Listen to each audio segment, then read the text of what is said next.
Okay, we are live on Proline TV, the R Lads Football Network. We're talking about the AFC West. And with the AFC West today, specifically the Las Vegas Raiders. And whenever we do that, we get the privilege of getting the chance to speak with their beat writer and Sports Illustrated senior writer, Hondo Carpenter. Hondo, thanks for doing this again. I know how busy you are. Oh, thank you for having me. It's always a privilege, and I'm proud to be a beat writer on SI and for all that they do and offer. I appreciate you having me.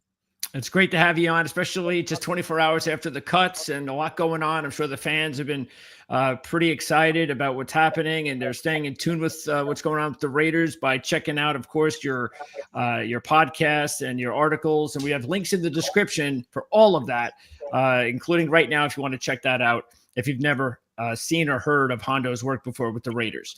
All right, Hondo. So I want to start off, first of all, by going into, I think, a pretty obvious question, but one that now that we're only a week or so away from the beginning of the season and what you've been able to experience with this team all through preseason and camp, and that is the biggest differences and how positive you think it's going to be for the Raiders and these specific players this season to go from an inexperienced head coach and maybe even an inexperienced offensive coordinator to Chip Kelly and Pete Carroll, and how you think that's going to really boost this team overall in 2025. Well, a couple of things I would point out. I've been doing this for decades. I'm not a new kid that just got out of college, and I've literally been doing this for decades, covering football. And the thing that stands out to me in all of my years, I've covered Super Bowl coaches, championship coaches, I've covered just about everything there is in the paradigm. I have never seen anything like Pete Carroll. He's a unicorn. One of the stars of the Raiders said something to me in the offseason. He said, "That man is the most genuine human being I've ever met." And I have to tell you, I agree. Pete Carroll's ability to relate to people. My father used to say he was fond of the tack is the ability to tell someone to go to hell and make them look forward to the trip. And the thing that stands out to me so much and that blew my mind is there was a Raider player and not a star.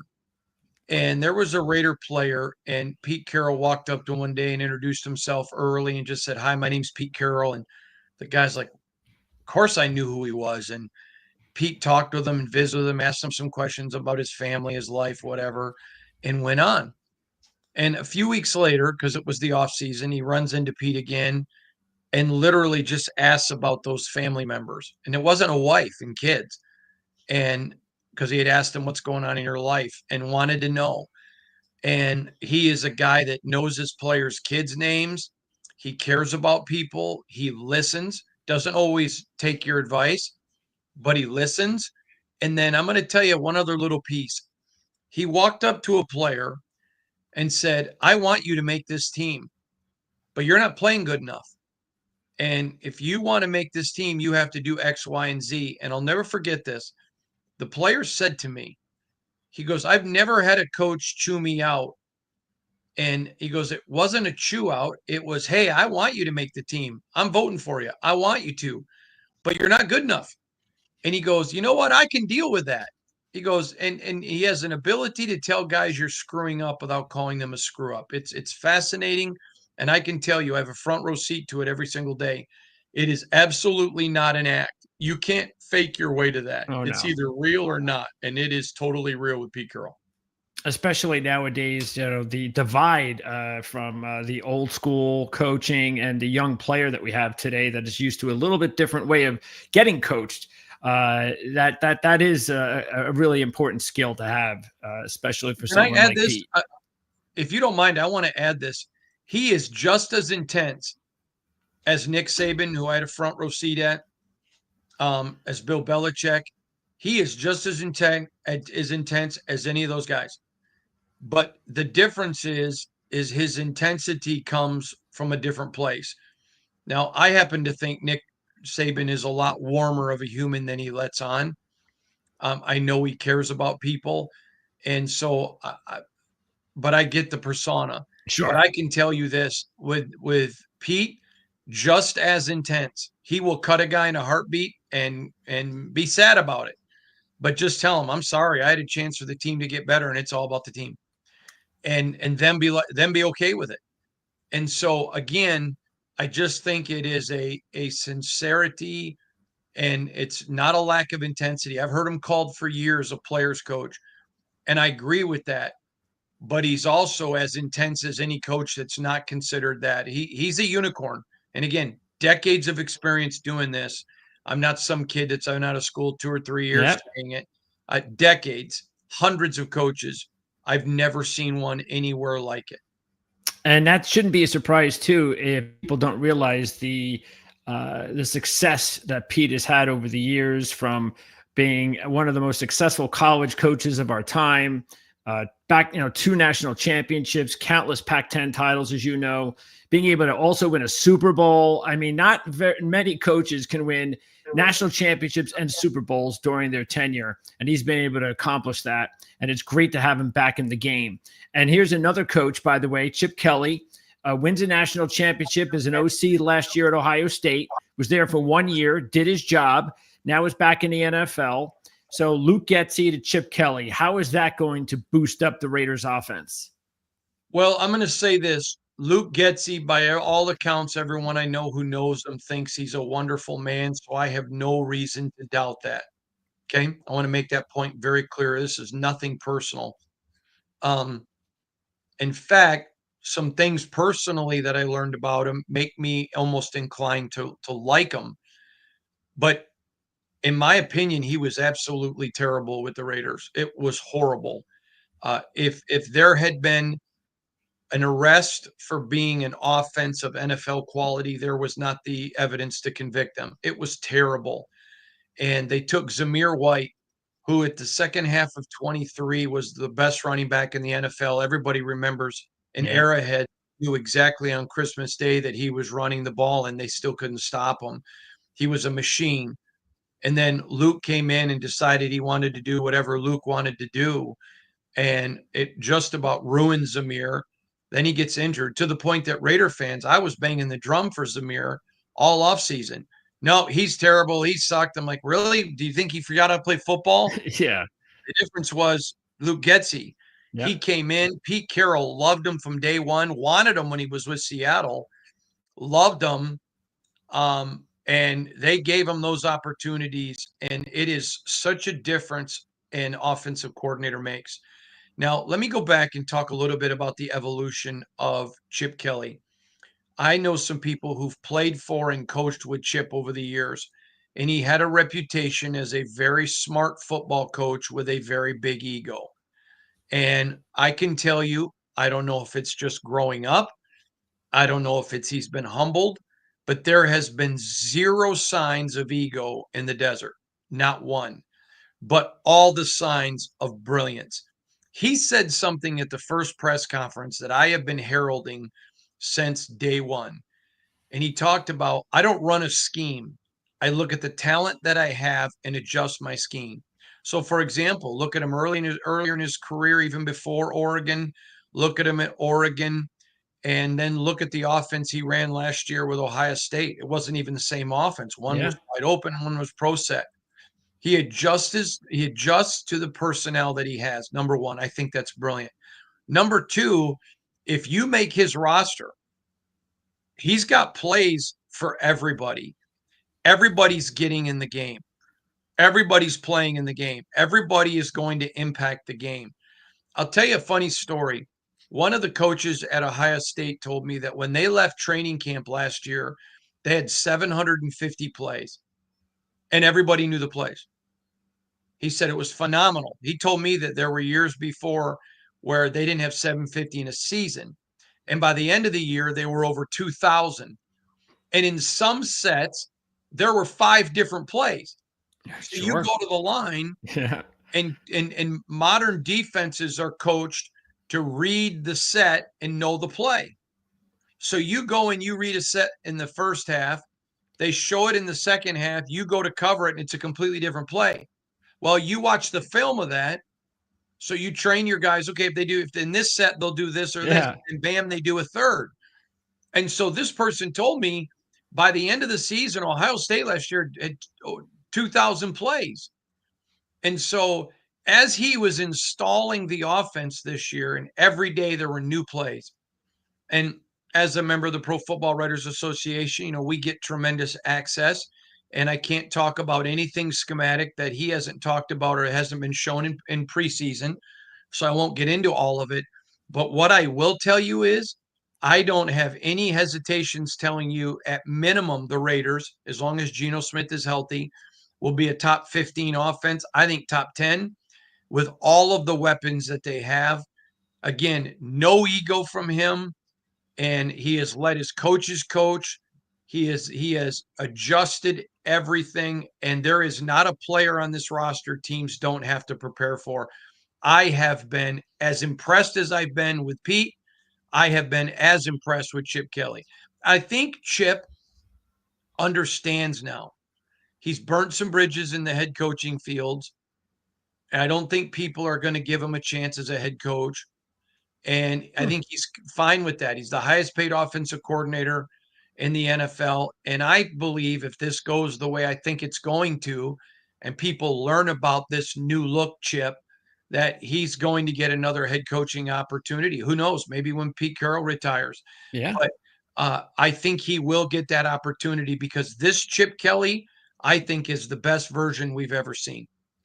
Well, obviously, that's great news for Raiders fans. And I'm going to jump on you with this obvious question that I have to ask because it's been all over the news recently as we go through the depth chart with you for the last 20 minutes that we have you here. And that is Jakobi Meyers. You've been a big fan of Jakobi Meyers since we've spoken the last couple of years. Were you surprised at all by this story that Jakobi came out talking about wanting to get traded? What's going on as far as what you know? Well, I would like to correct one thing you said, and it was nothing that you lied about. I've not been a fan because I'm not a fan. I'm a reporter. But I have certainly advocated he's the most underrated wide receiver in the Yes. NFL. Yes. I was not shocked. I had been given word the week before that there was probably something coming here. So I was not surprised in the least bit. In fact, I wrote after I was made aware of something, John Spytek, pay the man.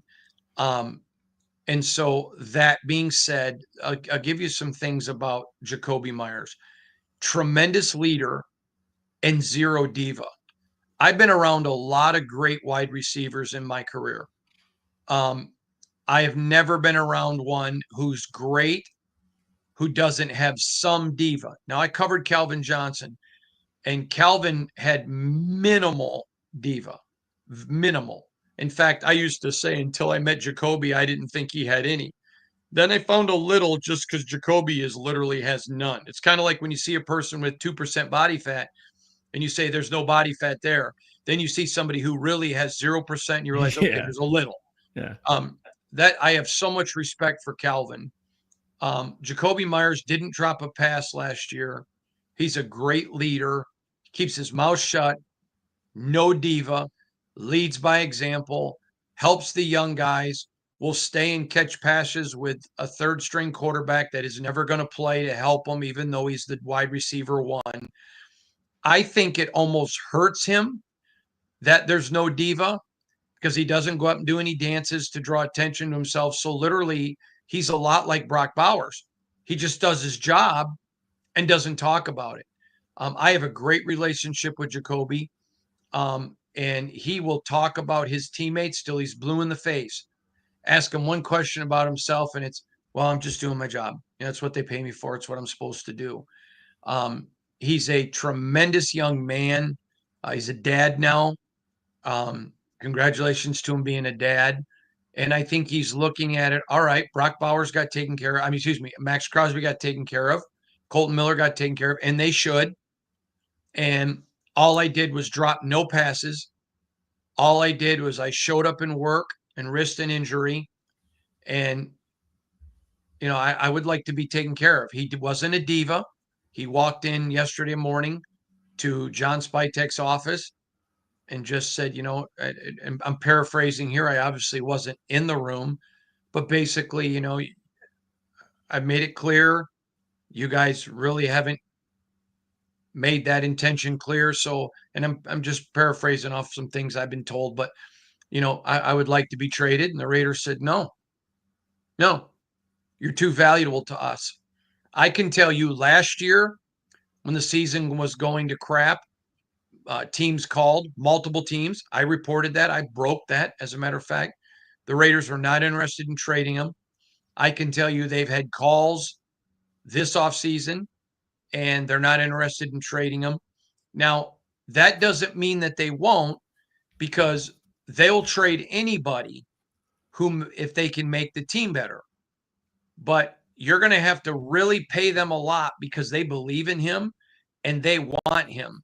So somebody's going to have to come make a super strong offer to get him. And I don't think that they will. So I expect Jacoby to be there. I don't anticipate a holdout. And I'm not guessing there. Now, something could change that I'm not aware of, but I'm telling you, talking to people close to the situation, as early as today, twice, I do not anticipate or expect a holdout. When does his contract run out? His current one? At the end of the year. Okay. So remember, the Raiders could still franchise him if he says, no, I don't want to sign a deal with you. Okay, we're just going to franchise you. And it wouldn't that would not surprise me. I am going to say this though, and I'll say it publicly.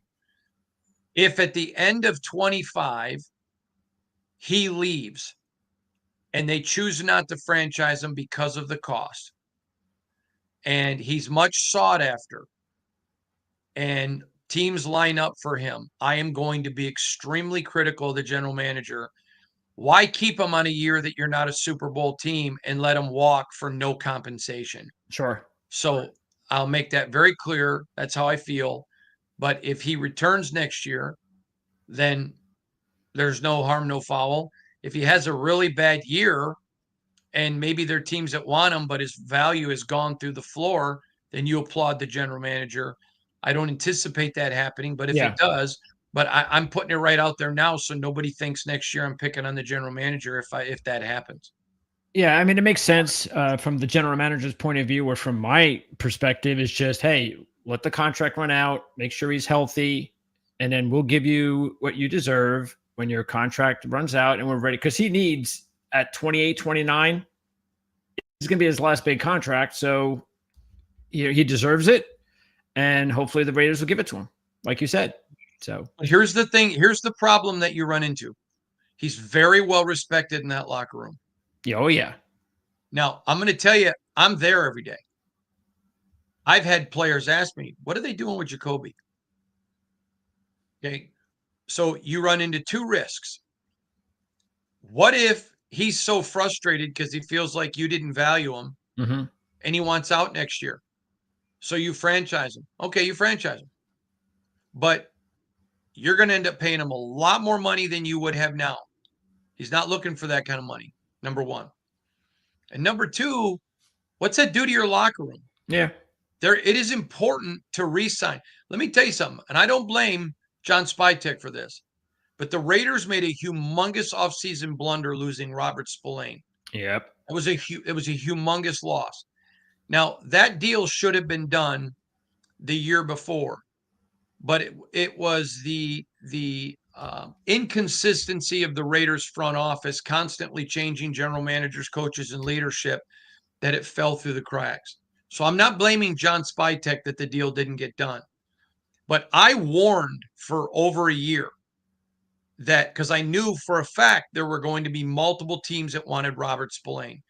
And I reported for over a year, you have got to get Robert Spillane, because if he gets to free agency, he's not coming back. There were a lot of people in that locker room angry that they didn't sign Robert Spillane. And there were a lot of people in that building who aren't players that were angry they didn't sign Robert Spillane. That said, they were incredibly blessed to get in a Landon Roberts. Now, he's done tremendous with the Raiders. He's not Robert Spillane, but he's been a really, really great addition and a tremendous asset to the Raiders. But, you risk that. And you don't, especially as a first-time general manager. Okay, you signed Colton, which took a while. You took care of Max, smart. But You can't afford the guys like the Jacobys because that alienates your locker room. And fans may say, well, that's no big deal. It's no big deal. It's an absolute big deal. And I talk to these players and deal with these players all the time. It is a massive deal. By the way, I just want to put this up there from Space Beast because I agree. Hondo and our lads, really good stuff. That's why I really appreciate always having you on, Hondo. And of course, being able to work with our lads, such a respectful service. And we're showing the depth chart now of the Raiders. And you talked about the linebacker position. And this was one of the questions I wanted to ask you, Hondo, and that is, what would be the pluses and minuses then of the two linebackers? Obviously, the two that have gone, Spillane and Diablo, and the two new ones, Pratt and Roberts. Give me the pluses and minuses for the Raiders defense because they have the same scheme, the same defensive coordinator. First of all, the loss of Diablo, great kid, not a great player. And he got a ton of money that blew my mind, blew a lot of people's mind. That was a deal that people were just like, yeah, okay, great. Thanks. Good for the kid. Good for the kid. Yeah. If I'd been an owner and my general manager paid him that, I would have fired him on the spot. So the Raiders did something interesting. They go get a Landon Roberts. They go get Devin White, Jermaine Pratt, Jamal Adams. Here are four guys that let's take Landon out of it. Let's take Jamal, Jermaine, and Devin coming off injuries. And they gave them very favorable deals to the team. So if they hit on these guys, which all of them are playing out of their mind, they're all playing like they played before their injuries. They hit the jackpot because they didn't break the team. And if they don't and they had to cut them, it was no harm, no foul. So it was a tremendous job by John Spytek bringing in these veterans that they did their diligence on. They knew they were healthy and they bought into them. And it was a tremendous job. So they're solid at linebacker. They're better at linebacker than they were last year, even though they lost Spillane because the sum of their parts is significantly better. And Landon Roberts has come in and grasped the entirety of that Patrick Graham playbook. And I watched him. I was talking to him in the locker room the other day, and I was watching him at OTAs moving guys. Now, this is his first time on the field learning this system, moving veterans, putting them in the right places. Yeah. If Landon is a tremendous guy, very physical, but I'm going to tell you one thing that people in the Steelers organization told me about, but I'd not heard anyone else, was his football brain. He is Peyton Manning-esque with his ability to process information on the field and quickly. That has been that football blessing fell in John Spytek's lap. And I think it's going to help balm the loss of Robert Spillane. And it also should do a really good job of tutoring Lindenberg and Eichenberg. Hopefully those are two young recent draft picks that the Raiders could eventually see taken over at some point. Okay. Yeah, I can tell you this. Eichenberg's has had a great camp.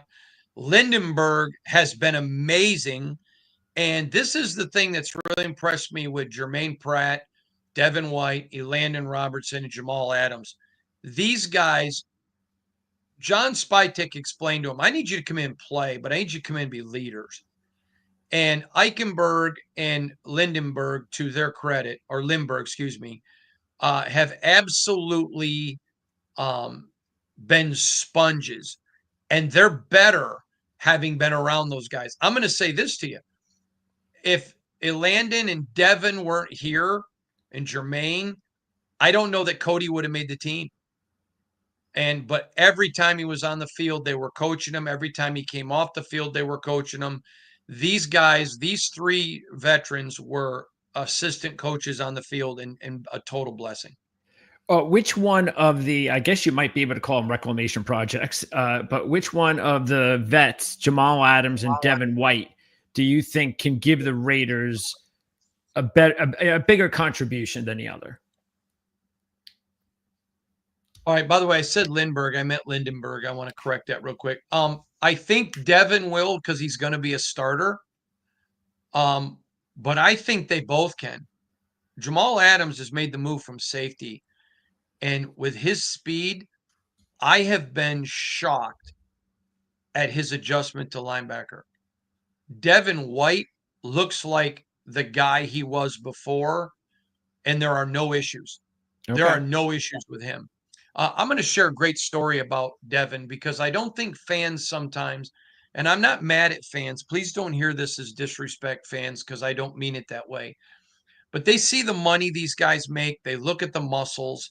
They look at the helmets and the superhuman strength. And it's true, it's there. But they don't understand their people.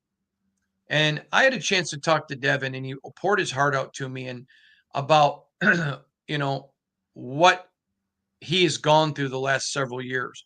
There were a lot of people that were whispers that he wasn't a good teammate, hard to deal with, didn't play well. And I knew enough people that knew him personally that some of those rumors were probably true. But the people that knew him were like, it wasn't like he was a head case. And so I asked him, and he told me, he said he'd grown up without a dad. His dad was incarcerated. And I applaud Devin for being so honest. And his dad was incarcerated. And his dad gets out of jail and becomes part of his life. And he talked about how, man, all of a sudden, everything I prayed for in my life wasn't money, wasn't fame, wasn't football. I wanted to be like the kids that had a dad. And he said, here I am. I'm in the middle of football, and I got my dad. And then just after he gets his dad back in his life, his dad passed away. Oh, And he talked about having that snatched away from him.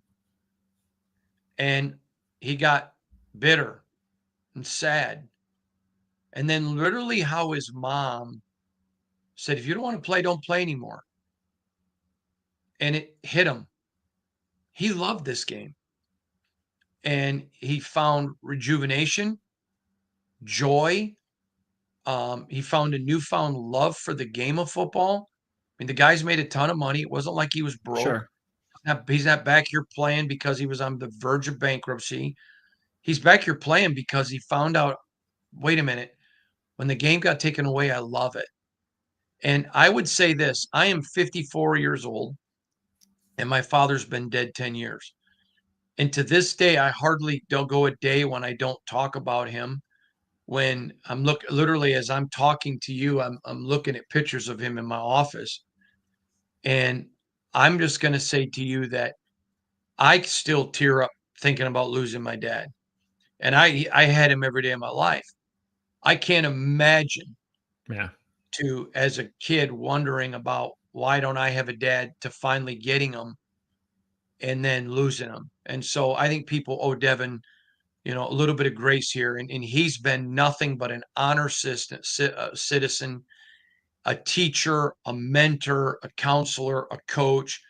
John Spytek has done a phenomenal job filling in so many holes on this talent. Now, depth is still an issue. I don't think they're a playoff team, but they're a significantly better team. And for, yes, having Pete Carroll, but also having the job and the ability to accumulate talent like John Spytek has. I know we only have a couple more minutes, so just throw me out whenever you need to. I just want to get to some more questions. The secondary, major changes in the secondary. Fans out there that are watching, what should they be optimistic the most about with the secondary? Well, I think safety, Isaiah Polamau and Jeremy Chin. Jeremy Chin is a stud. The Raiders really wanted to keep Trayvon Merrick, and then he got unbelievable money. Now, in fairness, it wasn't as unbelievable as Diablo because there were multiple teams bidding for him. But they never saw the money going. And let me just say this. So this is not reinventing history. I'm a big Diablo. I'm a big Merrick guy. I wanted the Raiders to re-sign him. I think they should have done it before they let him go to free agency. But what I will tell you is this. If you'd have told me, hey, you can have Merrick back or Jeremy Chin, before he left and I wanted him back, I'm taking Chin. So I think that was an upgrade, even though I love Merrick and I wish him nothing but the best. Great kid. So safety's loaded, but safety is a concern if you get past those guys with injury. They got a young player in Harper and a young player in Chris Smith, who Georgia won at least one, that they would not have won one of their national titles without him, who after a couple of years of wandering in the desert has found himself. Great. I'm so proud of him. And then, of course, Thomas Harper. But corner is still the biggest concern on that defense. Okay. But a name to watch is Eric Stokes. If Eric Stokes can stay healthy and be the guy he was his rookie year with Green Bay, where he looked like an all-pro, I think he could be there. So thank you for having me. I really appreciate it. I hope I was able to be a blessing to your show, my friend. Thanks, Hondo. I look forward to talking to you again sometime soon. Appreciate it. Have a great season. Thank you, buddy. You got it. All right, that's Hondo Carpenter, and obviously the viewers who are watching this broadcast knows exactly who he is. He doesn't take the time very often to do these interviews, so I really appreciate Hondo doing it. I was hoping to get a little bit more time with him because we have talked for an hour in some of our other conversations, but timing the way that it was, there's, I believe, a press conference coming up real soon, and he's got to get to that. So, hey, I took a half hour, better than nothing.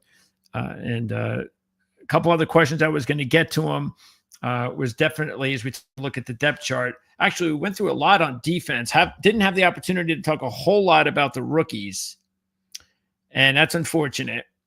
Oh, by the way, speaking of our lads, they did grade Chris Smith as a second-round prospect.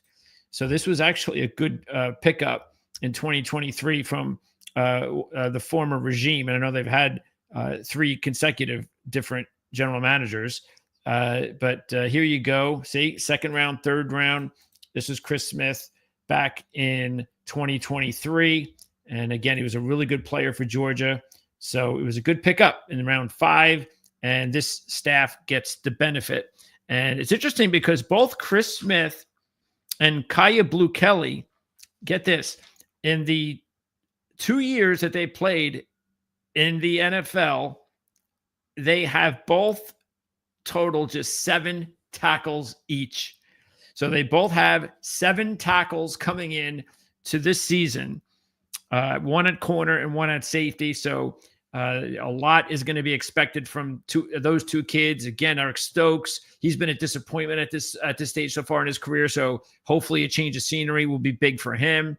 And same thing with Jeremy Chin. I mean, Jeremy Chin, after a really good rookie season, they tinkered with his scheme fit. They wanted him to play in completely different positions that was not beneficial to Jeremy, which was a little bit more, say, free than strong, a little bit away from the box. Jeremy needs to be in the box more, and you've seen it. He's a really good player if you know how to coach him up. And this is the thing about free agency in the NFL. And even rookies that get drafted. This is why every time we talk about the NFL draft, we talk about, well, it all depends on where he goes. It all depends on what scheme he gets into.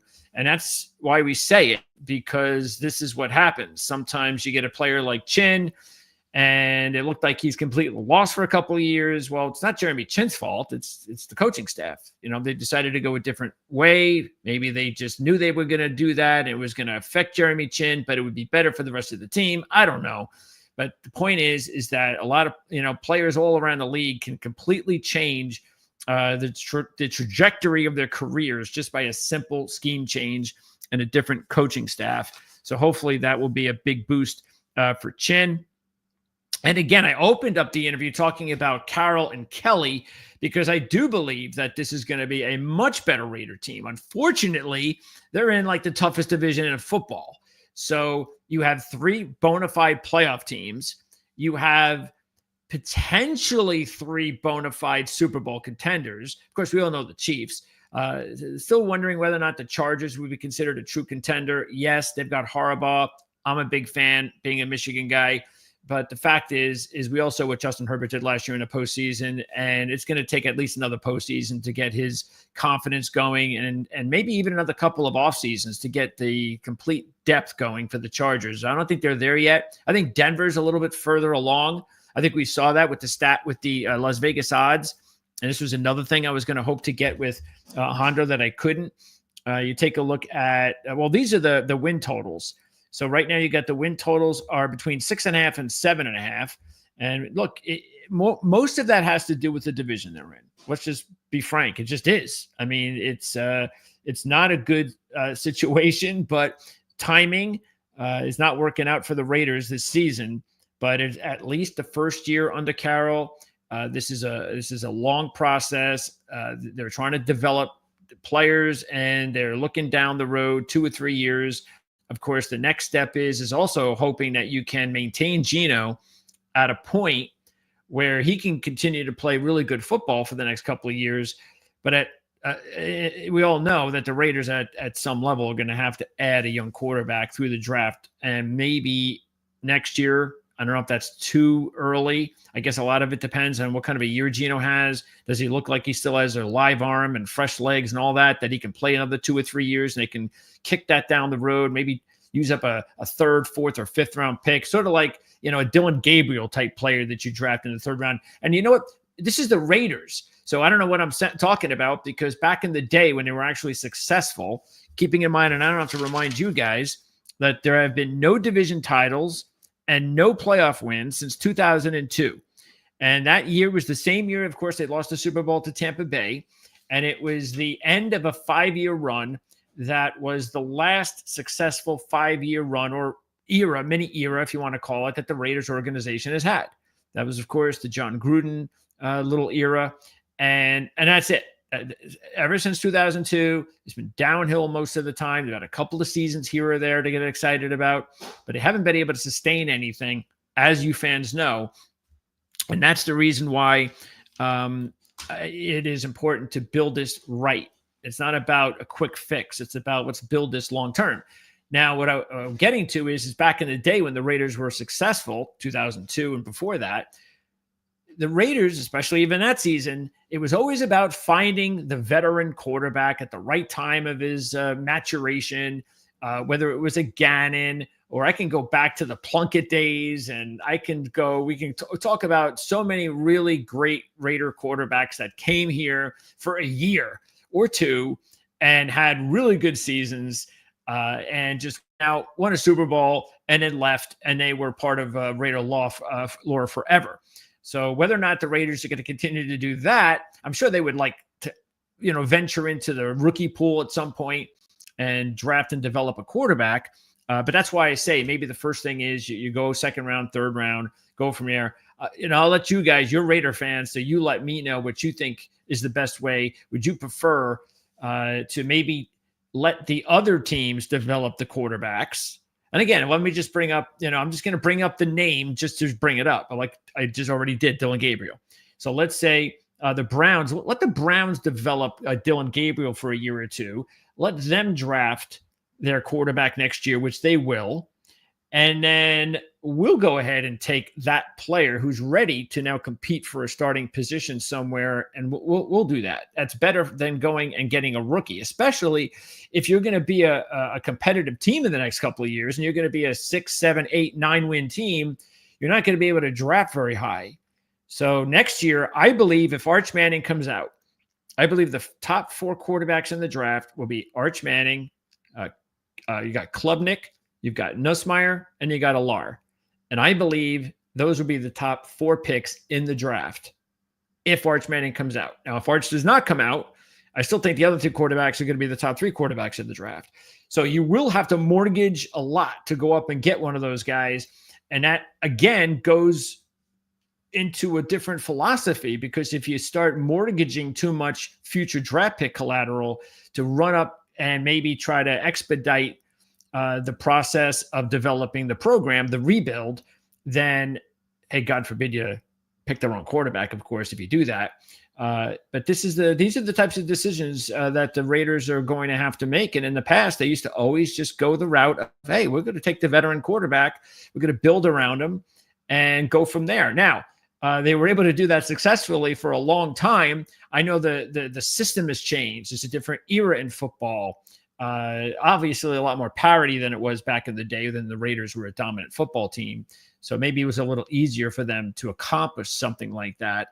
But I think it'll be interesting to see what direction they go quarterback-wise. I know every fan base wants their own homegrown quarterback. I'm sure you guys do. And let's see. Space Beast, who did a good job in recognizing Hondo and Arlaz. I figured he gets another crack at it. Yeah, I think that's the way to go. Again, also, I don't know whether or not it's this year. If you think Geno has got 2 or 3 years left, like I said, use up a second, third, fourth round pick on a quarterback. We all know now you don't have to be a first round quarterback to be successful in this league. Maybe you get lucky that second, third, or fourth round quarterback is the guy. And I think you do it this year because you don't want to wait. Obviously, the longer you wait, then it just becomes, in my opinion, a wasted pick.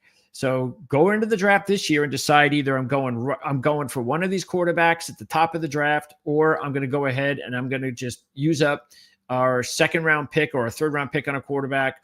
And we're going to give Geno 2 to 3 years, which means you're going to give that pick a year or two before you have to make the decision to draft a quarterback in the first round and potentially then give up, again, like I said, collateral that you really don't want to have to. But eventually you might have to do that, especially if your record says so. Because if Geno Smith is going to be a solid quarterback the next 2 or 3 years, and this rebuild really starts to go in the right direction, as I mentioned, the record says you're going to wind up drafting from the middle of the round to the 20s, and it's not so easy, of course, to get the superstar guys. Because if you're going to be drafting in the middle to the 20s, sometimes it's almost like drafting in the early second round. So anyway, that's I guess a story for another day.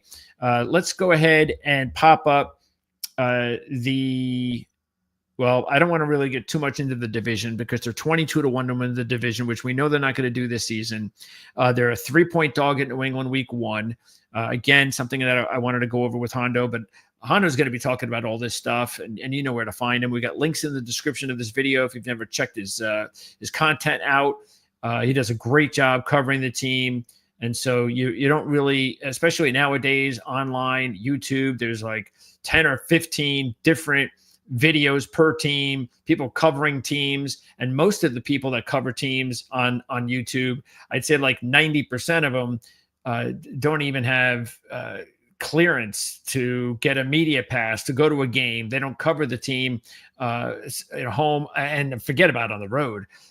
So we're fortunate to have good relationships with many analysts that we've talked to, and all 32 of them. And I know that we're now down to 8 days to go before the season kicks off. I believe we still have about 5 or 6 more interviews to go before we reach our 32nd team preview for the season.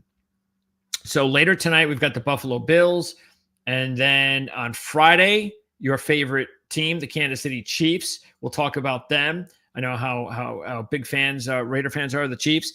So that's going to be on Friday. We've already talked about the Chargers. We did that a couple of weeks ago, and we did Denver about a week ago. So that'll wrap up the AFC West. And then we still have teams like next week. We'll be talking about the Saints. We've already lined that up. The Patriots, we've lined that up.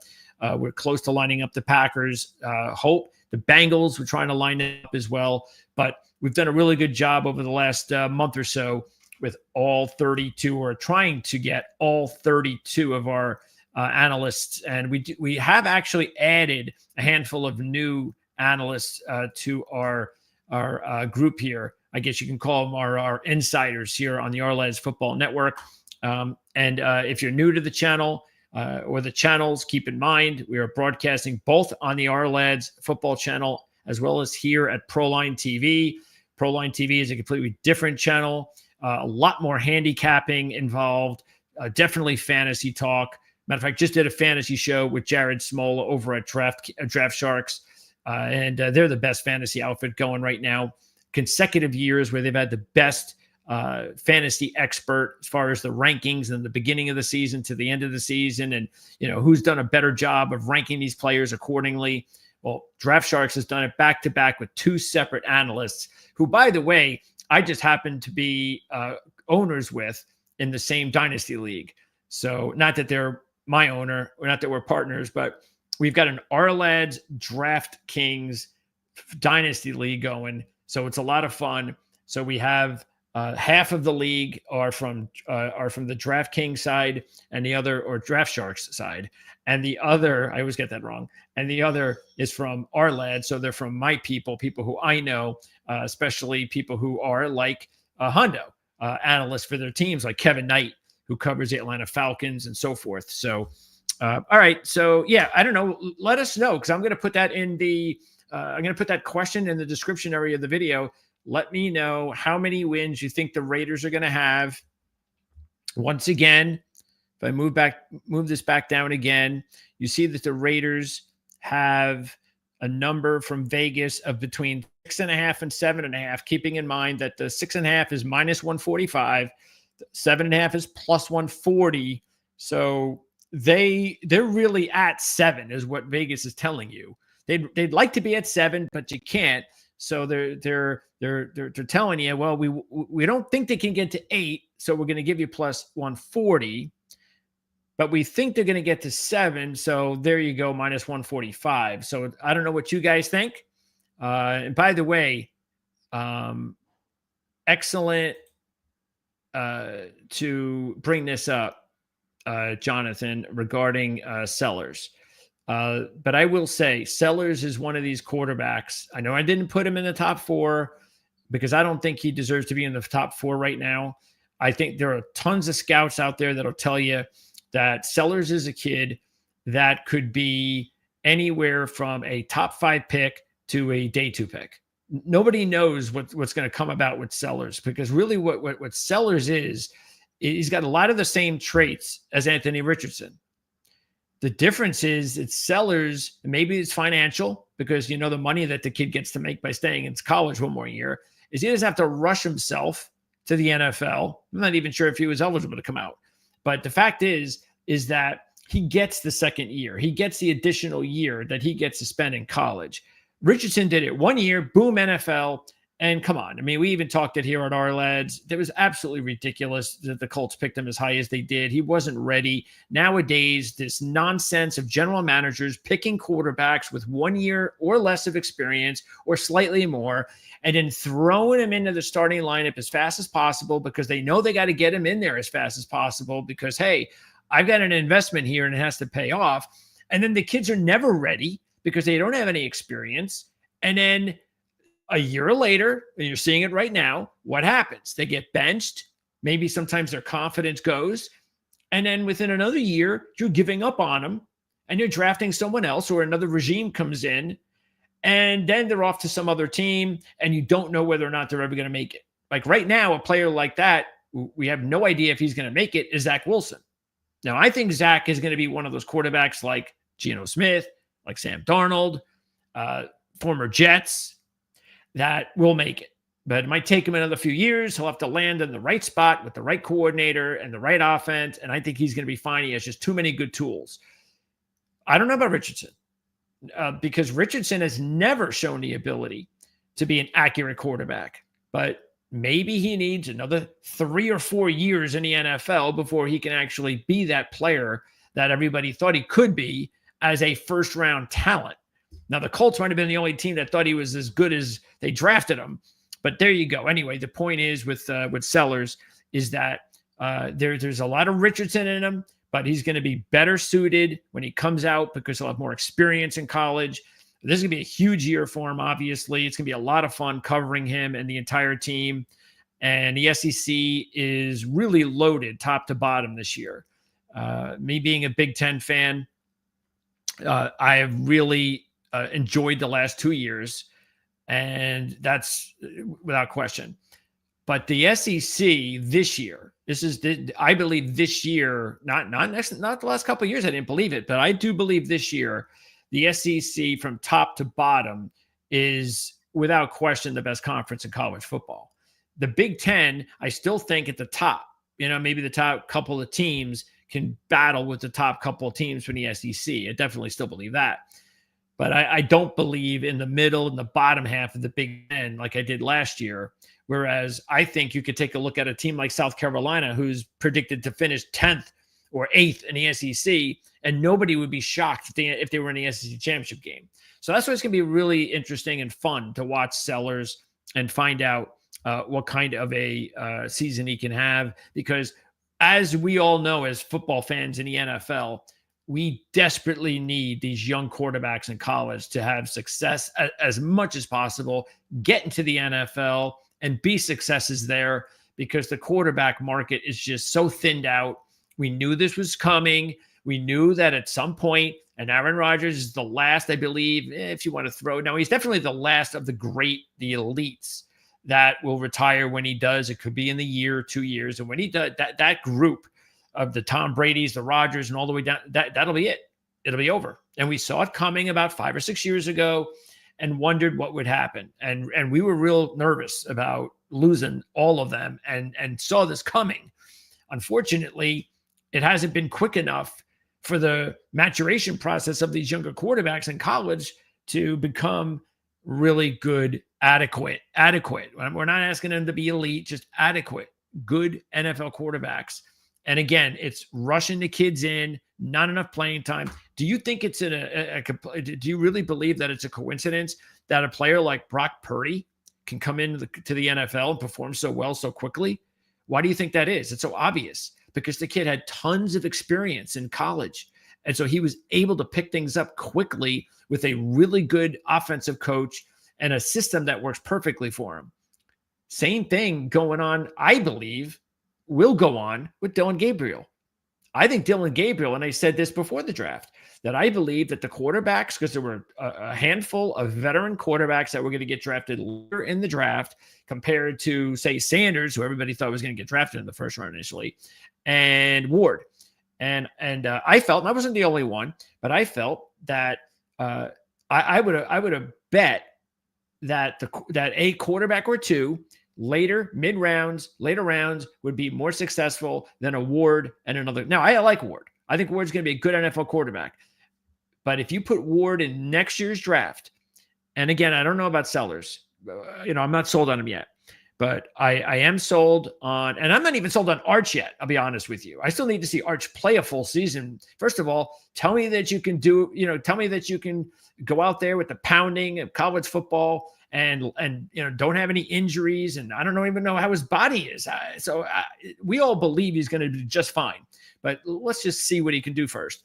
But what I do know is, and I've seen enough those other quarterbacks, Klubnik, Nussmeier, and Alar, that I know that if Ward was in the draft with those three quarterbacks next year, that Ward would be 4 out of those 3, or total 4. Now, it doesn't mean Ward, like I said, is going to be a bust or a bad quarterback. I think he's got really good tools. I think he's going to be just fine. I think he's a gunslinger. I think the Titan fans are going to love most of the ups. To me, he's sort of like a poor man's Brett Favre, because I can't put him on Brett Favre's level, obviously, but that's what I equate him to. He's going to excite the fans like crazy, and then the fans are going to be pulling their hair out like crazy, wondering what the hell did he do? But that's the fun of someone like Ward. But again, the whole point is the quarterback situation in the NFL hasn't been very good, as we all know, but it does look like there's going to be a handful of really interesting prospects coming out this year, and whether Arch Manning does or not. And who knows? I mean, Sellers might not even come out if he doesn't have. Again, I'd have to check his all of his how many years left he has and so forth, because he just came on the scene last year and was just incredible. And then again, how many years does he have left? How much money can he make if he stays another year? This goes through all the other quarterbacks that always have to think about these things. They talked very highly of the quarterback from Tennessee last year, and look what happened to him. So. Not that I bought into that either. It has to be more than a year that these quarterbacks have to show it to you, and they have to do it. Like, I think what's a good thing for Sellers is he's doing it in the best conference in college football, and that will mean an awful lot. So anyway, getting back to my initial question, which was 6.5 or 7.5, I definitely would like to get everybody's take on that. And let us know what you think. 6.5 or 7.5, meaning, do you think the Raiders are going to win 7 games and go 7-10, Do you think they're going to go 6-11, or do you think they could go 8-9? Boy, 8-9, that would be a success, wouldn't it? So let's take a look at their schedule quickly. Let's pop that up here. So I don't really like going over schedules and predicting wins or anything like that, but let's see. Oh, by the way, the Patriots, I mean, this is a great opportunity for the Raiders to actually get off to a good start because the Patriots are going to have a new coach as well. The Patriots also are going to have a younger quarterback. There's nothing to not like about Drake May. And this is what we just talked about. It's good. And May is going to be a good quarterback. So that's good. NFL needs it. So you have a younger quarterback, and you also have a coaching change. So I think the Raiders are in a good position. I'm not saying they're going to win, but I think, hey, 3-point dog. There's also a lot more expectations on the Patriots going into that game and this season than the Raiders. Nobody's talking about the Raiders doing anything, and I think most of it is because of the division they're in. But, this is give and take too because of the talent level and so forth and the depth that Hondo talked about. But the Patriots, because the Patriots' schedule is so easy, and to talk about Mike Vrabel coming in and Drake May in his second year, and all of that has everybody excited about the New England Patriots. So now the Patriots have heard this, these younger players have heard this the entire offseason about how great they are and how good they're supposed to be. And, they're all excited about Vrabel week 1 and good. I'm not saying the Patriot fans shouldn't be thinking all this stuff, but what the point is now the Raiders come to town. They come from the West Coast to the East Coast. Not that I think that's going to be an issue week 1. And nobody's thinking about the Raiders. They're a 3-point dog. They're not supposed to win the game. They're not supposed to have a good season. And Geno comes in, and he's going to be in a lot better situation than Drake May will at this stage of their careers. So I think that the Raiders might actually be a pretty good pick week 1. I really do. But let's get past that. So Chargers, Washington, boy, that's tough. Bears, not so tough. I think the Bears are going to struggle early this season. I see no reason in the world to believe that Caleb Williams is going to just be fine. It's going to take him, if he gets it, if he eventually gets Johnson's offense, because I'm not even saying he's going to, but if he does, it's going to take at least minimum half the season, if not more, before he gets it. So you want to take on the Bears early in the season. Colts, obviously winnable. Titans, obviously winnable. There's another tough one before the bye. So even before the bye, the Raiders have 2, 3, 4 games out of their 7 that are winnable. Okay, so and of course you're not going to win them all, but those are the winnable games. And then after that, you start off with Jacksonville, the week 1. You get the Cowboys at home. You get the Browns at home. And then you get the division teams. You got some tough games there. You get the Giants at home. So the Raiders' schedule, even though they're playing in a tough division, even though it is quite possible they might go, 1-5, 2-4 at best in the division, they have a good enough schedule that leads me to believe that they should be able to win a minimum of 7 games. Okay. Again, I think that just for all the years that I've followed football, there's nothing better for a team, an organization, than the boost that they get from quality coaching and stability as well. And I know you can't call them stable for a little while, but in a way, I think you can. I think even 6 months is stable enough if things were as hectic as they were with the Raiders for the last several seasons, or maybe we can go back even longer than that. And I think that stability, I think that that coaching, and again, it's not just Carroll, it's Kelly that we talked about at the Open, is going to be, and good, it's Patrick Graham is doing a good job, special teams, good job. That's why they're still there. So no problems there. Continuity is also helpful.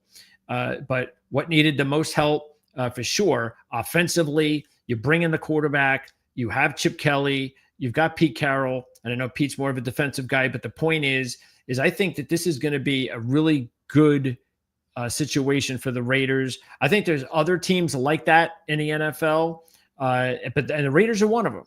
Now, I don't think there's more than 5, but I think there's 2 or 3 teams in the NFL that are going to have a really big boost this season because they were talented last year. They had enough talent, or now let's say they've got even more talent, but their coaching just really was bad.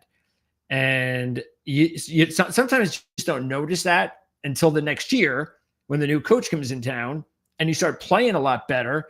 And then you're like, well, why didn't we do this last year? Well, what was the difference? So I think that's what's going to happen with the Raiders. I really do. The problem, again, is that you're in a tough division. I don't think, though, that the Broncos or the Chargers, we all know they're not at the level of the Chiefs. And I don't think they're even close to that great level either. And what I'm talking about is the level of being this dominant type of team that the Chiefs are. Denver's not there. The Chargers aren't there. So even if Denver or the Chargers wind up winning the division and competing with the Chiefs all season, it still doesn't put them on the Chiefs level. You just can't. You can't get to there for years. So what that means is that when the Raiders play the Chargers and they play Denver, they're going to be able, especially because you have a veteran quarterback that can have a great game at any moment, and that could spell win for you. You could steal wins now. And that's the great thing about having a very good quarterback or a better than average quarterback. And I don't know what you guys think about Geno and whether or not you think Geno is a great quarterback. Well, I shouldn't say that. Nobody thinks Geno's a great quarterback. But if you think Geno is a very good quarterback or a average quarterback or a better than average quarterback. So, but if you are a very good quarterback, then you are going to win a lot of games over the course of your tenure with that organization just because of who you are. Okay. Because you're not going to play great football every week, and you're going to have situations during the whole season where you're just not, it's not working out. It's just, we aren't getting breaks today. Officials, the turnovers, the weather, whatever the case. It's just, we're ugly. It's not working. Ever since the first drive of the game, it's just not there. But the quarterback's there, and the quarterback is there to put you over the top and help you win those 2 to 3 games a year that you couldn't win before. And that's what I think. That's why it's important to have someone like Geno there. He's a major step up. And again, the coaching staff is a major step up as well. So I think because of that, I think the Raiders have the ability to be a team that can win anywhere from, realistically, I'd say 7 to 9 games. I think the high is 9. The high is 9 and 8. And I do think the low would be 6. This is not a 5 and 12 team. To me, a 5 and 12 team, you're talking about one of the bad teams in the NFL. Because even the bad teams in the NFL can win a couple of games every 8 or 9 or every 10 games. So because it's very rare when you have teams in the NFL that are just really, really bad. Like that, even the Saints have players. Okay. So even the Saints will win a few games this season. And the Raiders are not the Saints. Okay. So even if the Saints win 3 games, say 2 to 3 games, the Raiders will win double minimum. That puts them at about 6. So that's why I think 6 is your minimum, even though I believe that they're good enough to win anywhere from 7 and 9. So I would go over with the Raiders. Now they're trying to get you with the minus 145. So the question is, would I go for it at plus 140 to get a little better vig there compared to, because that's a big difference. It's almost a whole point there. If I want to go for the one more win. So do I go 7-10 or 8 and 9? That's a big difference. You know what? I'd probably stay at 7 and 10 just to be sure. I'd probably do that. And you could also, if you want to, check out the divisions. So where are we? Here we are. Check out, because again, like I said, they're 22-1 to win the division. We know they're not going to do that. So where are we? Let's take a look at the specials. All right. So in this situation, what could we do with they're only giving us first and second. Yeah. So I can't. Yeah. And if that happens, the only realistic way that could even happen is you'd have to have I think the Chargers are the team that the Raiders can compete with the most, where they wouldn't need like some sort of catastrophe happen. In other words, I think if you actually wanted to bet Chiefs first, where is it? Chiefs first and Raiders second. Where is it? Here we go. Okay, so even if you wanted to do this, which I wouldn't, you would have to hope that, or you would need, nobody wants to hope that anybody gets hurt, but you would need Bo Nix to get hurt and not play for most of the season. If that were to happen, I do think the Raiders could end up in second place because they can, if everything went right, they can compete with the Chargers. Now, I don't think they will. I think they're still going to finish in fourth, and would still probably finish in third if something catastrophic happened with Bo Nix. And I don't want that to happen because Bo Nix is on my dynasty team, the one that I just mentioned before, where I'm competing against these draft Sharks guys. So I don't want that. But that would be the only way I could see that happening. Look, it's just not a year to go wagering and trying to make money on the Raiders this year. But I think if you want to, then hit the 7, hit the 6.5 over at -145. And I think you will be you'll have some fun this year with it, and you might be able to hit it. And then let's see, I want to go to one more, and that's going to be the awards. And let's see, let's pick out. We're not going to pick MVP. Well, offensive rookie, Genti would be probably the first. Yeah, he's the first guy. So, yeah, I don't think you can make much on 3-1, but if you want to, go for that one. Because if you go for Genti at +275, you might say this, well, I'd rather do that than go -145 and the Raiders winning 7 games, because you would have to logically think that if the Raiders win 7 or 8 games, well, I guess Genti's doing pretty good, right? So, yeah, I mean, that's probably a better way to go. Go with Genti to win Offensive Rookie of the Year. And let's see. I don't think, Gino won Comeback Player of the Year already, I believe, didn't he? How about Coach of the Year? How about Pete Carroll? Now, I don't think Pete Carroll can win Coach of the Year. He's at 16-1. Only because of the fact that I think in order for him to win Coach of the Year, boy, the Raiders would have to probably make the playoffs. All right. I don't think they're going to give Pete Carroll Coach of the Year if they don't make the playoffs. So I don't think that would be the way to go. And I don't think there's anything else out there for the Raiders. So, and then again, I guess the other thing just to keep in mind, and by the way, the other thing too, I did want to go over with Hondo. I was going to ask him who he thought was going to be the breakout player this year on offense. And this is for you guys too, then, because Hondo is no longer here. So which of these players do you think will be the breakout player of the year for the Raiders offense? Trey Tucker, Michael Mayer, or DJ Glaze? Okay. I know it's tough for offensive linemen, but let me know what you think about that. Okay. Oh, good question. And I agree with you. And I was actually going to recommend, not that I mean, they do listen to me from time to time, but I was going to ask our depth chart guru, Tucker, that very question, because I was preparing for the show today, the interview, and I was noticing that, wait a second, I'm not seeing the color. I think it was, what was it? Orange, something like that, for the free agents. And I was disappointed that the colors were gone already. And I get the understanding, it's officially next year kind of. So all that stuff is now, because that's why they're doing it, because it's now, well, you're now officially on the team. And I really would have wished that they would have kept that going.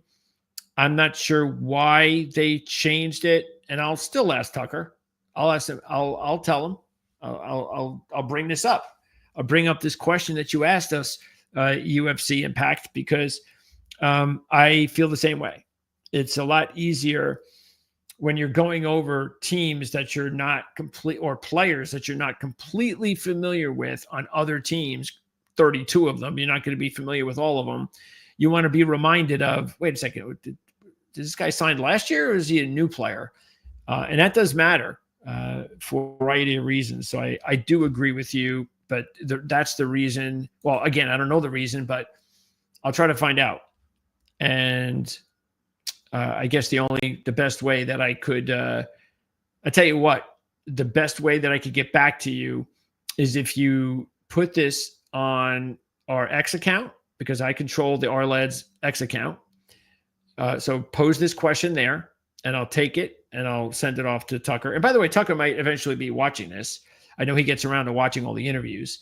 So, well, he might have stopped after Hondo left. But yeah, put it there or put it in the comment section of the video and I'll pass it along. And because again, I agree. So Tucker, Glaze, and Mayer. That's another question. If anybody else is still watching or any of our on-demand viewers are watching, how about that? That's a question I was going to ask Hondo. Which one of those players do you think will have a better chance to break out in 2025? And I would guess you guys are probably, I don't know if you expected Tommy Mellott to, I'm assuming, end up on the practice squad. And I will admit that this is one of those situations in the NFL now every year that is starting to get a little bit, I don't know, old, I guess, where you wait for the players to, all right, who gets the final cut and all that. The problem is that it just in the past, everything just seemed to happen on the same day. Well, we had the earlier cuts. So it just seemed to happen. And then I don't know whether it was we got the practice squad stuff earlier too, but nowadays, look, we're on the second day. I'm still not getting the practice squad players who were signed. And to me, it's not a complete roster yet. I want to see who made the practice squad. So as I'm going through all the cuts, I'm going through players. Let's say a player like Tommy Mellott. Well, of course he's going to be on the practice squad. I mean, I see no reason why he won't. And what we're noticing now is, or at least what I'm noticing now is there are so many players that are being drafted in the 6th round or the 7th round that unless they're so good that, oh my Lord, this guy is too good. I can't believe we got a break in the 6th round, 7th round. No way we're taking a chance of losing this guy. He's on our roster, as opposed to, yeah, we like the guy. And we also feel, though, that if we cut him, that chances are nobody's going to pick him up. And which is why he was available in the 6th round or the 7th round to begin with. So we're just going to make him available. No one will pick him up. And because this is the other thing to consider. Let's say they pick him up, another team, pick a player up, all right? And 90% of the time when they're picked up, all they're doing is going to, because the player is agreeing to go with them to this other team. And more than likely, they're going to be on the practice squad of the other team. So if the Raiders are like, you got picked up by another team. Okay. We that's not what we wanted to see, but whatever. It is what it is. What they can still do is a month or two later, maybe there's a roster spot that pops open, or for whatever reason, they plan this all out. Oh, okay. Now we're just going to go ahead and pick him up off of their practice squad and sign him to the regular roster for the rest of the season. So there still doesn't mean when you lose the player to another team that you've completely lost that player. And I know it's not normal to lose a player, goes on another team, and then you get that player back. But it does, and a lot of the times, again, why this will happen is because they don't really value as much as maybe you as a fan would like them to. Or yeah, maybe they kind of get screwed. And this is something they didn't want to see happen. But this is a numbers game now in the NFL. And I'm sure you're well aware of this by now. The fact is that the percentages far outweigh that the players that you cut will end up right back on your practice squad the next day. And now, yes, you will lose a player or two, but let's put it this way. You will lose few players, but the chances of you losing a player that you wanted back statistically speaking, are low. Because if you really didn't want to lose the guy, you wouldn't have exposed him to waivers, especially when you take a look at some of the players that any team say might have kept. Like when I go over the Raiders, it's amazing that there's no. I don't think there is, right? Oh wait, no, I don't think there is. There are no CFAs, right? I don't think there were, right, guys? No CFAs this year for the Raiders. So, and this goes right back to what UFC Impact was just saying, which is why I agree, is that if the colors were still up for the free agents or the rookies, well, they are still up there for the rookies, but for the free agents, they'd be easier to find. But yeah, there are no CFAs. So that is, for a team like the Raiders that have depth issues, I would think that's a little rare that they weren't able to sign players after the draft and develop them enough where they are still with the team. Now, does that mean that 7 or I don't know how many CFAs the Raiders signed? But again, I'm just going to put a number out there. Let's say they signed 8. Then sure, 6 of them are probably going to be on the practice squad, which goes back to what I was getting to when I first started talking about this point, which is it's now getting kind of boring in a way, like academic when we're going over the cuts, because I'm looking at so many players that I know are just going to end up on the practice squad anyway. And when you see that initial cut, that's not the feeling you want to have. You want to have like the all-in feeling, don't you? You want to be in that situation where, hey, it's all or nothing. The guy was cut. Oh, he's gone. We can't get him. But no, it's 80% of the time that those guys that were drafted in the later rounds or guys, CFAs, things of that nature, and you heard positive things about, if they're not picked up by another team, they're coming right back. So, yeah, I just wish there was another way to do it. And who knows? Knowing the NFL, they do so much to try to appease fans, and maybe they'll come up with like this big cut down day, the way they do with all these other offseason activities or big offseason schedule announcements. Maybe that's what they'll come up with next, like a big 53-man roster cut down day where everybody's roster is set and all the activity happens. You're plucking guys off of whoever were waived and signing them to the roster or the practice squad, and then you're signing your guys to your own practice squad. So by the end of the day, maybe everything starts at 9 o'clock in the morning or 8 o'clock or 7 o'clock. And then by the end of the day at 9 o'clock or whatever, you take a look at a depth chart for your team, and you've got all 53 players and all of your, whether there's 16, all of your practice squad players all in one day. I think that would be awesome. I think fans would love it. And maybe the NFL will think of doing something. It's probably going to be very hard and impossible to do because of all the contracts that they have to, and all the rules that have to happen. But hey, why not? I know, teams would normally get, I don't know how much time they actually get to make the decision when players are available on the waiver wire. Like, do they give them 24 hours? Do they give them a few hours? Or I don't know what they give them. But hey, make it interesting like the draft where, okay, all these players are available now for the Tennessee Titans this year who have first dibs. So what are you doing? And maybe give them like 5 minutes to determine what to do. And everybody's watching to see exactly who they're going to pick up. Why not? Wouldn't that be awesome? I think that'd be great. I think fans would get that. All right. Thank you, Mr. Singh. Okay, so Mumford's gone. There he is. So how long do we give Tucker before he makes the change? He's not going to make it by now, is he? Look at that. Look at my man, Tucker. How about that? See? Our lads, baby. The best depth charts in the business. He's already gone off the depth chart. See? Thanks, Singh. And that was 8 minutes ago. So, yes. I don't know what you guys think about that, but yeah, because that was another question I was going to ask Hondo, was the battle on the interior of the offensive line and exactly how that was going to work out. So I was very curious to find out is that pretty much it? Now we know the guys that have won their jobs, and that's pretty much what we're going to see most of the season. Or is this like every week they're going to have to determine, okay, well, I don't know, Jordan the job out of camp, but I don't know, he didn't perform very well in week 1, so we're going to move Powers Johnson back to center week 2. You know what I'm saying?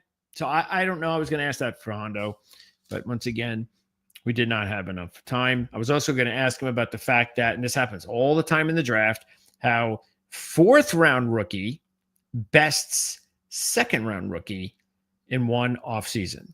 So it's only an offseason. It's only a couple of months. So Besh will have more than enough time to earn his keep at some point.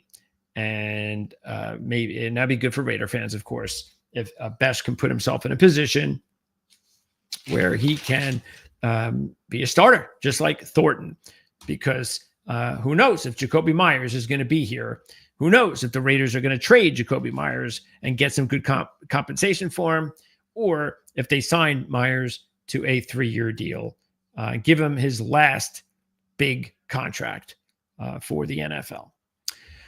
Okay, so that is going to, thanks, Ricky. You answered my question. So probably Tucker. As far as the 3 players, which one will have the best chance of breaking out? You know, I think the answer, like you were saying, like the word you used is perfect, probably, because he does have the best path as a receiver. He's going to get lots of opportunity right away, as far as Mayer. Well, he's blocked, but Mayer's a receiver too. And so and Mayer was a 2nd-round draft pick for a reason. You know, I don't think Michael Mayer is the type of player like that I expected or anticipated like 5 years from now. We're going to look and we're going to go, oh yeah, he never panned out. Yeah, he was a good blocker, but that's about all. He should have been drafted in the 5th or the 6th round. I don't think that's Michael Mayer. I think Michael Mayer is a quality starting NFL tight end. Now, whether or not you think he's that now or he needs another year or 2 to develop into the type of player that everybody thought or thinks he's going to be as a 2nd-round pick, fine. But Michael Mayer is a player that is going to get a chance. Maybe it's not with the Raiders. Maybe he's going to do just enough in the next couple of years with the Raiders. And then when it's time for his contract to come around or his offseason to come around, or maybe the Raiders will use him as a trade material, maybe as early as next offseason, that he has a good season and an opposing team. Because as we all know, if we think quarterbacks are limited in this league, quality quarterbacks, we all know the same is for tight end. If you have a good tight end, man, you're in great shape. That's why the Raiders are in great shape, as you know, with Brock Bowers. It's not something that teams have. Meaning that Michael Mayer, if he shows that he could be a bona fide top 10 or top 15 tight end in this league, if you give him the chance, then he's going to be a good, you would think he's going to be a good option for the Raiders to trade and get compensation for. And we'll see about Glaze. You know, Glaze, I brought it up because I think Glaze has definitely shown enough improvement, and it will be year 2. So, and boy, we know the Raiders can really use it because of all that uncertainty in the middle of the offensive line. You've got your star left tackle. If you can have a developing, bona fide, you know, I'm not going to say star, but legit right tackle, it's really going to help out your offensive line tremendously. So, okay. I think that is going to wrap it up. So I want to make sure that I didn't miss any of the other texts. Okay. Oh, by the way, Ricky Beers said this about Mumford at 5:47. Okay. So that was about 45 minutes ago, roughly, a little less than that. All right. And yeah, Ricky also brought up the point about having their own veteran quarterback. I guess what I was, and that's a good point, with Gino, but I guess what I meant to say was, because in the past, the Raiders didn't have the veteran quarterback, and then they developed the team, and then that veteran quarterback was already there. What they used to do is they would build the team first, and then the missing link would be the quarterback. And then they'd go, hey, we need a quarterback. And they look around the league and they'd get some quarterback that nobody thought had anything left. And he would become a starter and they would win a Super Bowl with him. So, yeah, those were the days. Oakland Raiders. Loved it. Hate the fact that you guys are in Las Vegas. I'll tell you that. Hate it. I do prefer Las Vegas, though, 100 times over Los Angeles, like the Coliseum or any of that nonsense. So it is a good backup plan. But, fans outside of Oakland and the area or at least I know fans my age, hate the fact that the Raiders are no longer in Oakland. Sort of like how Raider fans would feel, same thing if Green Bay left Green Bay, Lambeau, and had to head over to Milwaukee and start playing football games in Milwaukee. But I don't have to tell you guys this. Yeah, it's a bummer. But hey, I never had to go to the games. So that's the thing that outside observers, we can say all we want about, I wish they still in Oakland, but everybody knew that the stadium, just look at the Oakland A's for crying out loud. Wow, great community as far as politics, and I don't know what was going on there or what still goes on there, but that's just pathetic that they weren't able, and it took this long to get the Oakland A's anywhere, but to lose the Raiders is just travesty. And this is what we have to deal with eventually as fans, but I just loved it. It was so much a part of the lore of the NFL growing up as I did. I grew up in the days of, the best John Facenda and the best of NFL films. And even though I was never a fan of the Raiders, you respected and loved the tradition of the Raiders, just like I do with other organizations.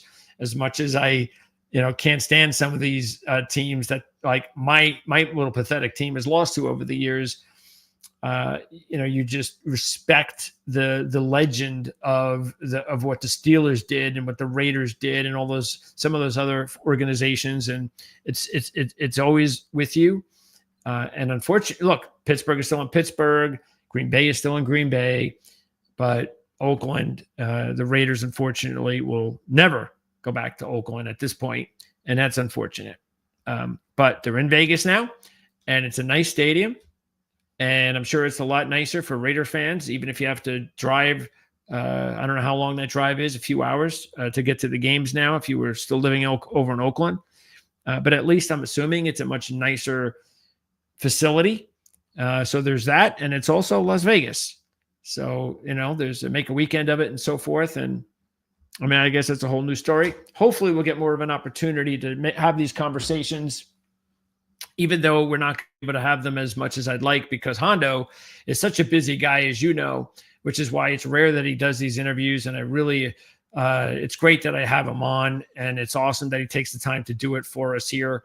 And, you guys are a quality fan base. You guys are very knowledgeable. And if we can even just get a few of you guys over here to Proline TV, that'd be great. Keeping in mind that this is the new Proline TV. Proline TV has been around for a very long time. Jim Feist, who's one of my two other partners. I have two partners, Jim Feist and Mark Lawrence. Mark Lawrence is the pub. Let me get this out of the way because we're about to close anyway. This is Mark Lawrence. I knocked my camera off. So this is him right here. And Mark publishes this Playbook magazine every year. And this has been going on now for about 30 years. And if you're into handicapping and you want, how sometimes you get these the sports books send you these little guides in the mail, football season, and they want you to sign up and all that.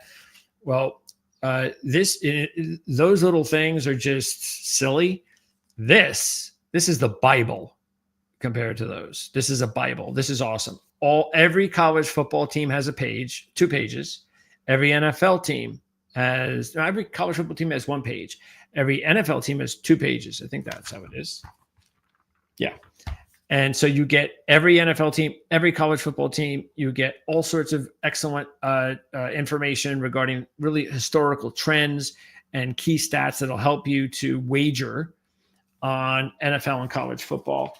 So that's my one partner here, Mark Lawrence. The other is Jim Feist, and I was bringing him up, who also lives in Las Vegas, just like Hondo. And Jim, I was going back to the history of everything. Anyway, Jim and Proline.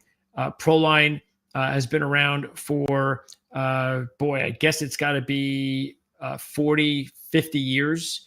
So we decided to get the name, brand, and the YouTube channel going again. It pretty much had been dormant for the most part for about 10 years, give or take. So we decided, let's get that brand going again.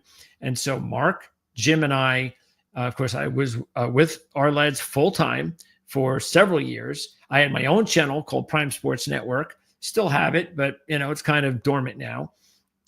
So we all got together with Mark and his history, Jim and his history. And by the way, these are two Hall of Fame handicappers, and it's not hyperbole. It's the truth. These are two of the greatest handicappers that the industry has ever had. And they're both partners with me right here on this channel. And so what we do here at Proline, again, a lot of handicapping, obviously. You can check out the handicapping videos. I get to interview some really great analysts and writers like Hondo. Again, even if we don't get to all 32 by next Thursday, I have 32 NFL contacts that I do get to. We also have a boatload of college football contacts. I already have tons of college football interviews, preseason interviews that are already up on the channel. So between the college football and the NFL, and then there's all sorts of other sports that we do. We have coverage for NASCAR. We have coverage for horse racing, a little bit of golf. We used to do more, but we do a little bit now, but hopefully we'll do a lot more later. But for sure, NASCAR and horse racing, that takes up a lot of time during the summer when things aren't as busy, and that's great. I mean, I like it. And then, of course, when the things start heating up for football season, we're also going to get into hockey in about a month. And then we get really busy with college basketball once the football season's over. So we cover a lot of things here. I know Jim is into the WNBA, so he likes to put out tons of shorts and picks and things like that. We have a Beat the Pros contest also on a Patreon page, so you can check that out. And what that means is for $5 to enter the Patreon page, what we do is Jim will give, and Mark too, they'll give free picks just by being on that page during the season.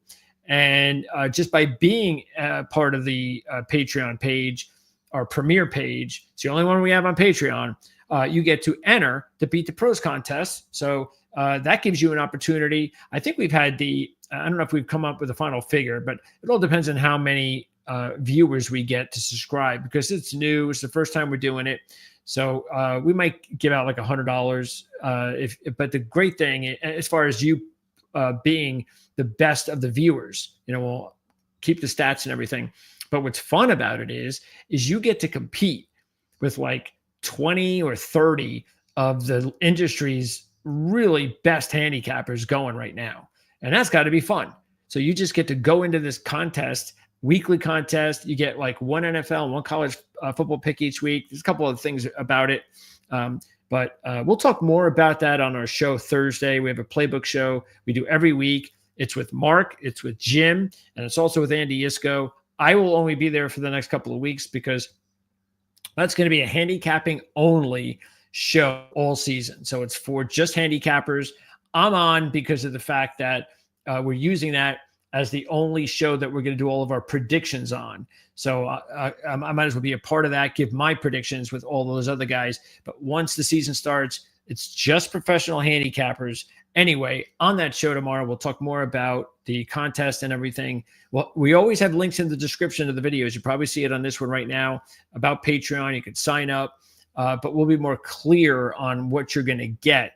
And again, the contest is the big part of it, is that you get to compete with all these great industry gamblers and see how you fare there.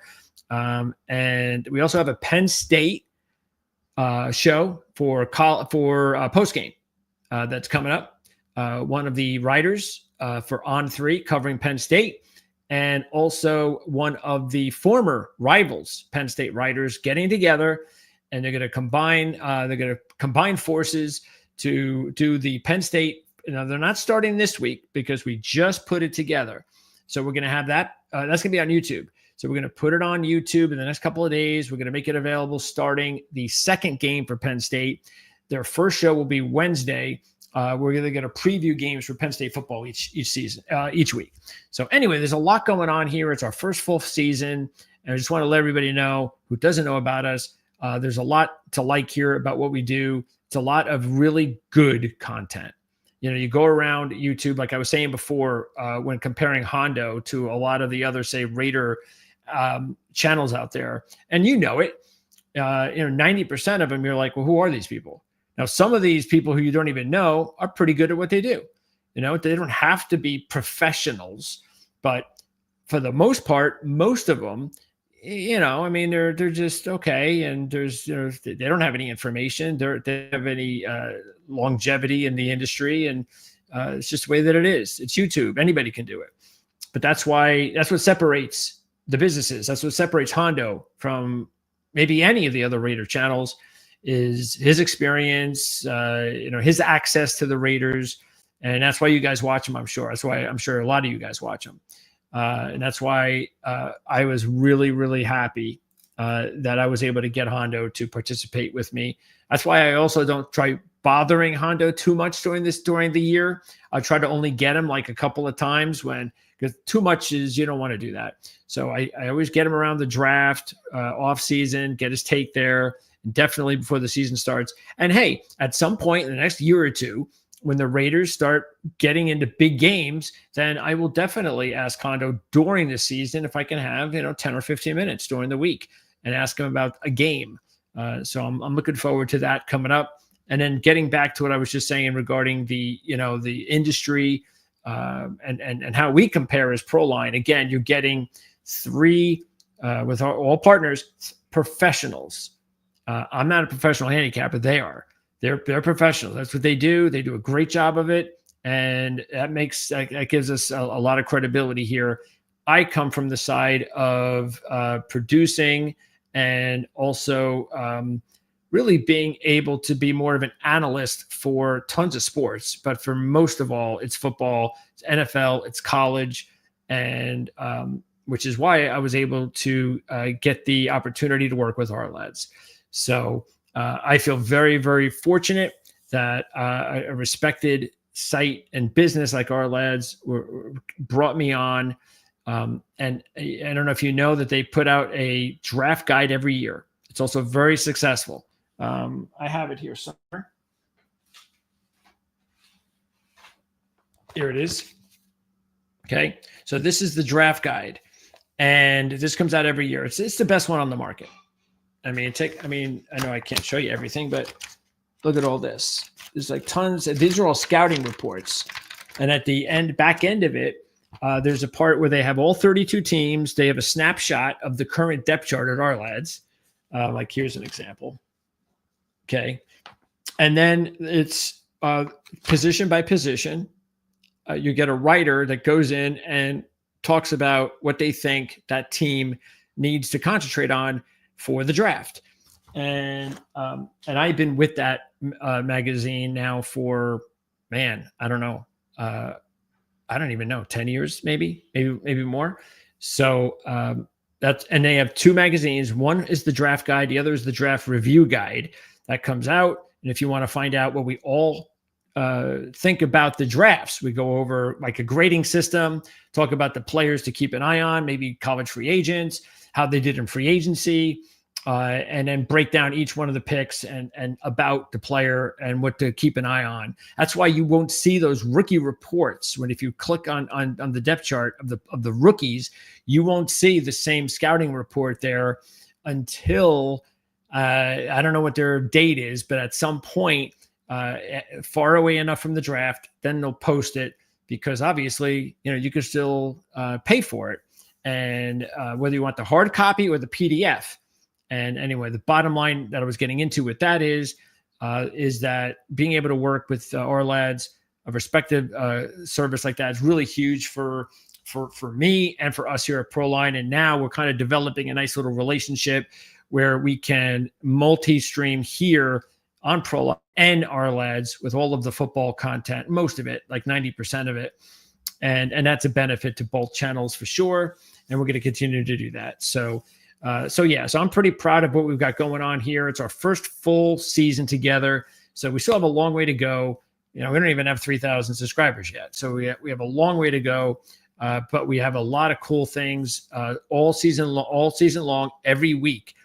You'll be able to follow Jim Feist, and he's going to have, I think, 3 weekly reports starting from Sunday to Sunday, or Monday morning to Sunday morning, where he's going to give you instant analysis on the lines that just come out at the beginning of the week.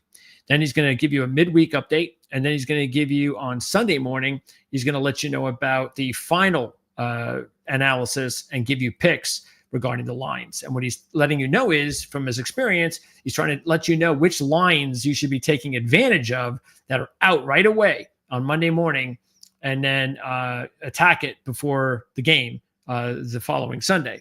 That's one of our shows. We're going to have 2 shows that are going to cover totals, props, teasers, alternate lines. Then again, the handicapper show I talked about, which is tomorrow at 1:00, where we have the 3 handicap, Mark, Andy, and Jim. I'm going to be doing 3 shows a week at least, Pigskin Mondays, Wednesdays, and Fridays. So that's basically obviously all football, college, NFL. Mondays, recap. Wednesday, middle of the week deal. Fridays, our final look at the Saturday and Sunday. And then Friday is going to be me, Jim, and Mark. It's the only show of the week where it's the 3 of us. It's the only show that we've had ever on the channel where the 3 of us are together. We'll be together all season long. So I'm looking forward to that every Friday. And I will continue to interview people like Hondo, who do a great job covering the teams during the season in college and the NFL. And then, of course, all sorts of other really cool things, fantasy, NFL. Bottom line is, information-wise, if you really want great information, no BS, no tomfoolery, no immaturism, if that's a word, we don't have any of that stuff here. Even though, yes, entertainment, we understand that. Creativity, understand that. We're not trying to just be robots here. We're trying to have a good time, trying to have fun, and we hope you guys will join us. Obviously, subscribe to the channel and all that. Like, comment, all that stuff is really appreciative. But like I was just saying, hey, the more we can get you guys, the quality viewers that really know your football, over to us at Proline, as well as what we do at our lads. Always knowing that anytime we're going to talk football, we're going to do it here as well as there. So for the most part. But anyway, I'm going to wrap it up. Thanks to Hondo for joining me. I will definitely do that off the air as well. And thanks for anybody that has held on here. I know half of the audience is gone, as I admit that that was probably going to happen. But hey, I'd have a hard time even watching a show for as long as this show has been on for. And I will see you, or not specifically you guys, but I'll see anybody watching here at Proline. I'm back at 8:00 talking about the Buffalo Bills with Mike Schott. He's got a radio. He's part of the radio station up in Buffalo, and he's also an owner in my Dynasty League. So Mike is going to join us and talk about the Buffalo Bills live at 8:00 here on Proline TV and the Arlads Football Network. And then that's it. No more interviews or anything like that, football-wise, until Saturday, with the exception, of course, of the Playbook show. That's tomorrow. That's not interviews. That's a show. That's the only football show. That's tomorrow, Thursday, 1:00. We'll go over, actually, it's our prediction show for the NFL. So the 3 of us, as well as Andy Isco, we're going to give all of our predictions. We'll go over futures. We'll go over maybe even MVP picks, things like that. Go over the best bets we can give you for the season, including all sorts of specials and stuff if you want to wager on the season. So we'll do that tomorrow at 1:00 on the Playbook show. And then I'm back on Friday for more interviews, starting off with, again, your favorite team, the Kansas City Chiefs, and Charles Goldman. So once again, for Hondo Carpenter, I'm Greg DePalma. Thanks for tuning in with me here. And hopefully I'll see you again soon right here on Proline TV.